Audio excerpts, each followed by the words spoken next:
हम तो कहते हैं कि राहुल गांधी को जो खटाखट खटाखट खटाखट कर रहे थे, उनको आप फटाफट फटाफट करके वो पैसे उनके अकाउंट में, महिलाओं के अकाउंट में डाल देने चाहिए। अगर आप इस तरह से नहीं करते और लोगों को गुमराह करते तो आपके खिलाफ एक्शन होना चाहिए कि आपने बिना गारंटी कार्ड कैसे बांट दिया, किससे पूछा के बांटे आपने गारंटी कार्ड, और वो गारंटी कार्ड पूरे क्यों नहीं हुए। मतलब साल का जो देने के लिए कि 8,500 हर महीने देंगे, तो कहने का मतलब उन्होंने जितने भी फ्री का लॉलीपॉप दिया था ना, उसी की वजह से आज कर्नाटका गवर्नमेंट घाटे में चल रही है। अब जब घाटे में चल रही है तो वो घाटा कहाँ से पूरा होगा, वो आम जनता से होगा। सर देखिए, जहाँ तक लोकसभा इलेक्शन की बात थी तो सारी पार्टियों ने, इंडी गठबंधन की पार्टियों ने ये कहा, इस मुद्दे पर चुनाव लड़ा कि हम आएंगे तो महिलाओं को पैसे देंगे, गरीबी में हटाएंगे, महंगाई हटाएंगे।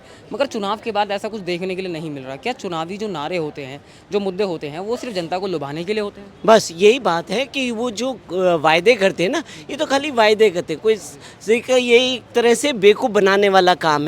और इस पे मतलब चुनाव आयोग को भी संज्ञान लेना चाहिए। देखो, कांग्रेस ने गारंटी कार्ड दिए, बांटे सबको, तो गारंटी कार्ड कैसे बांट दिए। टीवी में भी ऐड देखा होगा आपने, तो शीला तेरे को वो मिल गया, तो कांग्रेस वालों ने मुझे 1 लाख रुपए दे दिए, तो इसका मतलब कांग्रेस वालों ने 1 लाख रुपए दिए। तो वो पहले ही क्यों ऐड में ऐसी ऐड बनाएगी, उन पे भी बैन लगना चाहिए। और कांग्रेस के की जो ये जो उन्होंने प्रोपागेंडा फेंका ना, इस तरह के जो चुनाव आयोग को इनके ऊपर सख्त एक्शन लेना चाहिए कि आपने गारंटी कार्ड कैसे दे दिया लोगों को, और जब आपने गारंटी कार्ड दिया है तो उनको दे क्यों नहीं रहे आप पैसे, दो ना भी। जब आपने कहा कि महिलाओं को 8,500 रुपये हर महिलाओं को महीने में मिलेगा, तो क्यों नहीं दे रहे आप। इसका मतलब आपने देश की जनता को गुमराह करा, यानी कि महिलाओं को गुमराह करा। इतने वायदे दे दिए कि वो वायदों में आपको वोट डाल के आ गए, और उस जब उनकी बारी आई तो वो लाइन पे लग गए। बेंगलोर में आपने देखा, पोस्ट ऑफिसों में लाइन में मिलके, बेंगलोर में, कर्नाटक में, यूपी में, सभी जगहों की महिलाएं जो हैं वो कांग्रेस दफ्तर के बाहर खड़ी हुई हैं, इसी उम्मीद में कि राहुल गांधी उनके अकाउंट में पैसे डालेंगे। आपको क्या लग रहा है, राहुल गांधी के लिए वादा पूरा करना चाहिए? देखिए, हम तो कहते हैं कि राहुल गांधी को जो खटाखट खटाखट खटाखट कर रहे थे, उनको आप फटाफट फटाफट करके वो पैसे उनके अकाउंट में, महिलाओं के अकाउंट में डाल देने चाहिए। तब तो उनका फेथ बनेगा, उनके ऊपर विश्वास बनेगा, तो करना चाहिए ना। क्यों नहीं करते भाई। अगर आप इस तरह से नहीं करते और लोगों को गुमराह करते तो आपके खिलाफ एक्शन होना चाहिए कि आपने बिना गारंटी कार्ड कैसे बांट दिया, किससे पूछा के बांटे आपने गारंटी कार्ड, और वो गारंटी कार्ड पूरे क्यों नहीं हुए। तो वो देखिए, ये चुनाव आयोग को इनके ऊपर एक्शन होना चाहिए, लोगों को इनके खिलाफ कंप्लेंट डालनी चाहिए कि इन्होंने हमें बोला था, उसमें कहीं नहीं लिखा था कि जब हम जीत जाएंगे या हमारी सरकार बनेगी, ऐसा कुछ नहीं था। वो खाली क्या है कि अगर हम जीतते ही हमें 1-1 लाख खटाखट खटाखट और फटाफट होते रहेगा। तो कहाँ गए वो। तो कहने का मतलब संविधान को इन्होंने बदनाम करा, संविधान की कॉपियाँ ले लेके घूम रहे थे।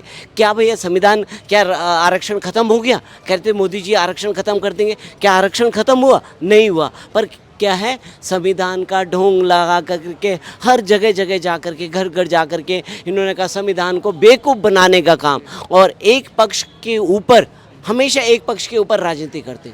वो आप समझ ही गए, एक शांति प्रिय हैं, ठीक है ना, जो वहाँ से निकलते हैं और पत्थर मारना शुरू करते हैं, उन्हीं की वोट बैंक है की राजनीति करते हैं।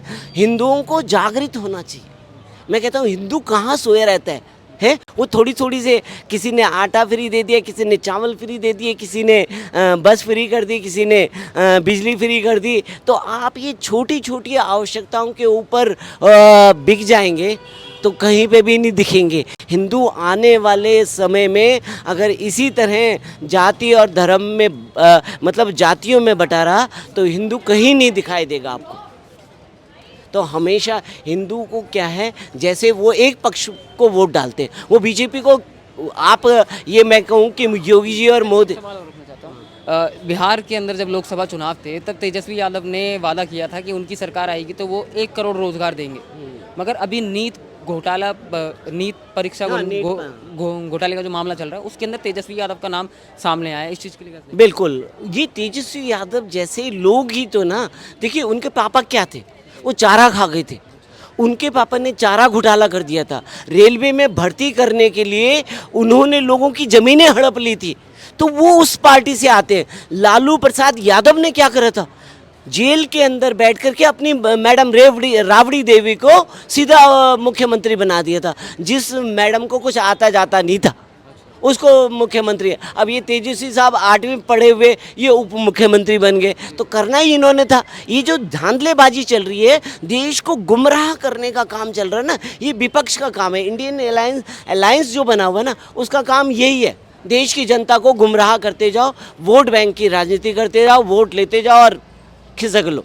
अभी बिहार के जो डिप्टी सीएम हैं विजय सिन्हा, उन्होंने इस बात को कहा है कि लालू परिवार के डीएनए के अंदर ही धांधलेबाजी है, घोटाले का डीएनए है। बिल्कुल, ये हकीकत है।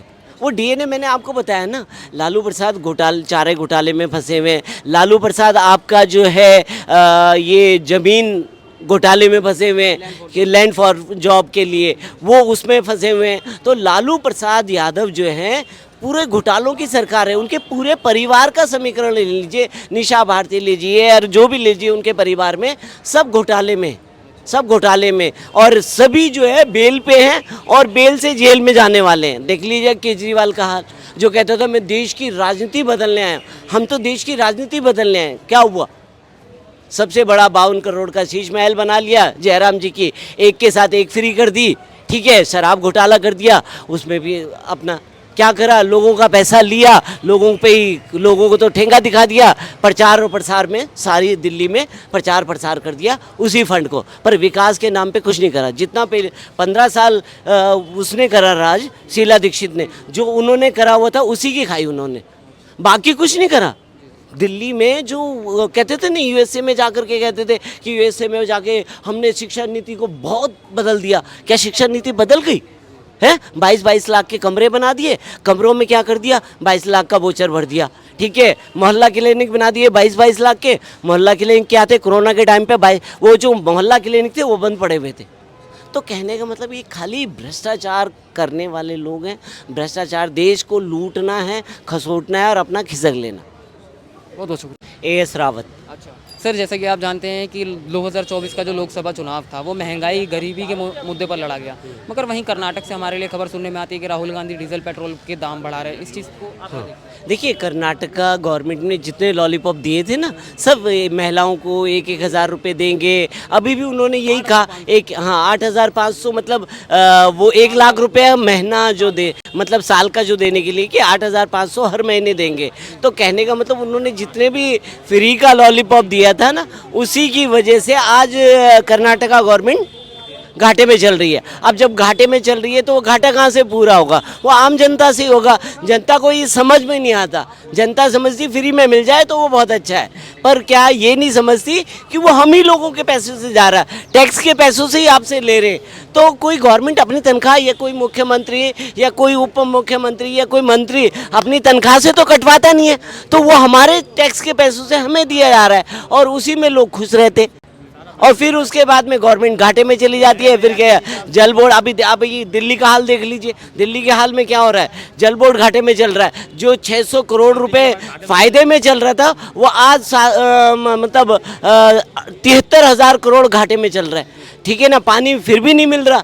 इतना 73,000 करोड़ घाटे में चलने के बाद में पानी फिर भी नहीं मिल रहा। बिजली विभाग का भी बैंड बजी पड़ी हुई है। आप ये देखिए, बसों डीटीसी की बैंड बजी हुई है, डीटीसी भी घाटे में चल रही है। तो कहने का मतलब डीटीसी का भी हाल बेचने की नौबत हो रही है। तो कुल मिलाकर के पूरा जो है, जो भी अगर आप फ्री की सुविधाएं देते हैं वो हमारे पैसों से ही जाता है। और इन चीज़ों को लोगों को समझना चाहिए कि कोई बाहर से कोई जादू की छड़ी तो है नहीं। और वो क्या होता है, वो स्टेट का कर्जा भर जाता है स्टेट में, राज्य में उतना कर्जा हो जाता है। और वो कर्जे की रिकवरी कहाँ से देंगे? कोई जादू की छड़ी नहीं है। अब अगर सारे देश में एक लाख रुपए दिया जाए महिलाओं को, तो कितने लाख चलेगी जी? 65 करोड़ की महिला, 65 करोड़ महिला, 65 करोड़ रुपए, और हमारा बजट जो है 40 करोड़ का, तो 25 करोड़ कहाँ से आएगा? वो 25 करोड़ कहाँ से आएगा? तो ये जनता को समझना चाहिए। जनता ये है कि भेड़ चाल है, फ्री का मिल रहा है, फ्री का लेकिन भाग चलते हैं। ये नहीं देखो, एक अच्छा आदमी आए जो देश को चलाए, देश को आगे बढ़ाए, उस आदमी को लाना चाहिए, तो तब देश तरक्की करेगा।